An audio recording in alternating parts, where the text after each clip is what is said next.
Aloha, Bernard. Welcome from Portland. Thought I'd just give you a little heads up about the Box Joy project over here and the things I've been working on. I'm realizing that when I plan to run this Kickstarter in the fall, that's coming up really quickly and that I have a lot of things to do.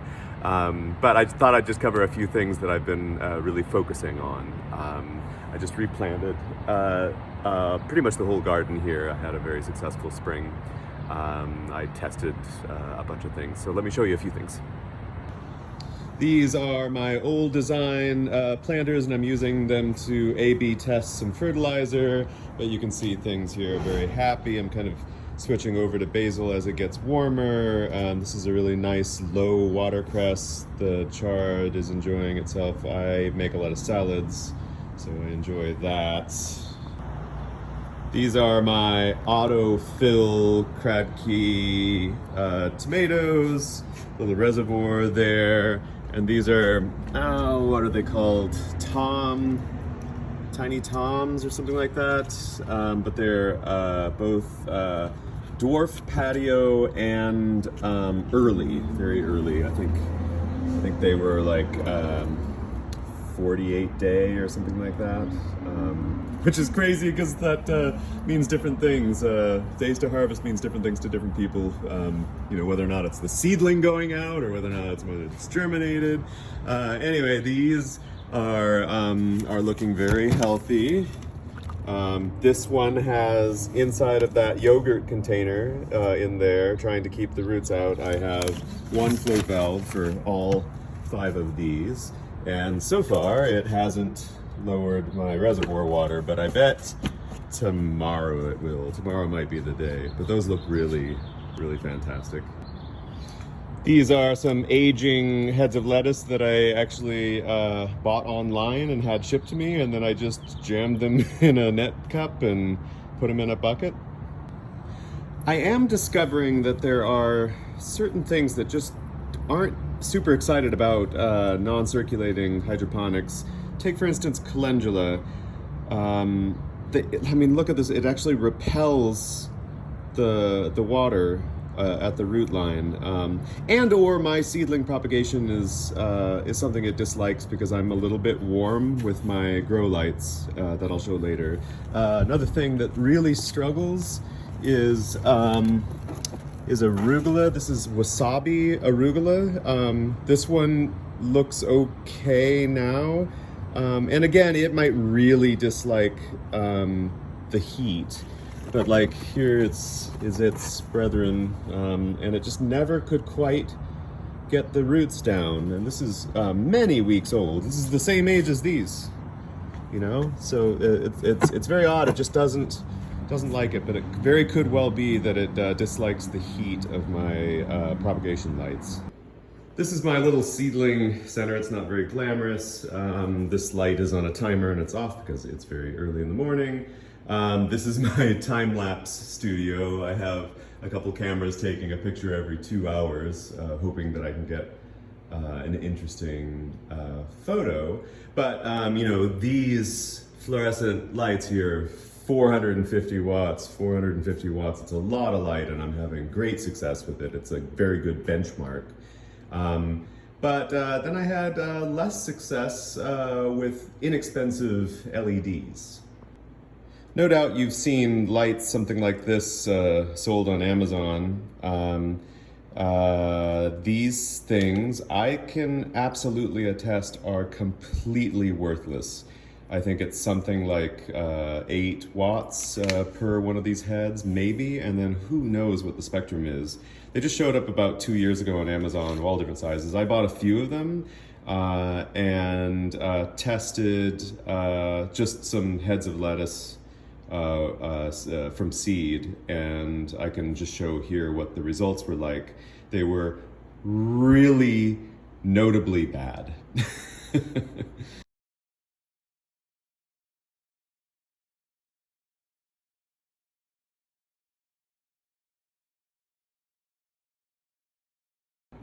So these lights here are kind of a commitment, to have such a large thing. I bought them used on Craigslist for about $50 each. But I think they're the better part of $200 when you buy them new. So what a lot of people are doing are using these LED shop lights, or kind of like garage lights, and they are under $10 each. Many times they're 4 feet long. This is a 2 foot long one. This happens to be one that claims to be a grow light, but this is 23 watts for $10. And many people on YouTube have proven that these are quite successful. They are very bright. So this is kind of my response to how people could set up a little bit of a grow light. These are those shop lights that I just showed. They have some reflector fins on it. And then I just kind of designed a bookend that has some holes in it, and then people could buy whatever brand shop light they want, just as long as the wattage is high. But you know, like a 6500 Kelvin garage light will grow lettuce starts like crazy, and they're $10 each, $20. And then if someone purchases these little bookends, which hopefully I can make affordably, this is a lovely little setup. Here, this is the big tray that could start 30 seedlings, but people can also do my smaller trays, you know, like those guys. They could set those under here, and they could put the whole thing on a windowsill to get even more light. So this is kind of exciting. I think it's a good design. People aren't handy. They don't know how to hang stuff on the window, or maybe they're renting the place and they've signed a contract to not do that. So that's pretty cool. This is my office on the north side of the building from that rooftop, and where my wood shop is. And this is where I'm doing this project. The tomatoes out there, I've been attempting to find species or varieties that are small and early. So here is a collection of small and early seedlings that I'm just for giggles, I'm trying to see what I can do with just 5 gallons. So I have peas here that claim to be only like a foot across and a foot up, you know, like really, I guess they use the word micro dwarf. So I also have cucumber and zucchini. They look really happy here. I also purchased, I'm not really a pepper guy, but there are people that are really into peppers, and there are some small peppers as well.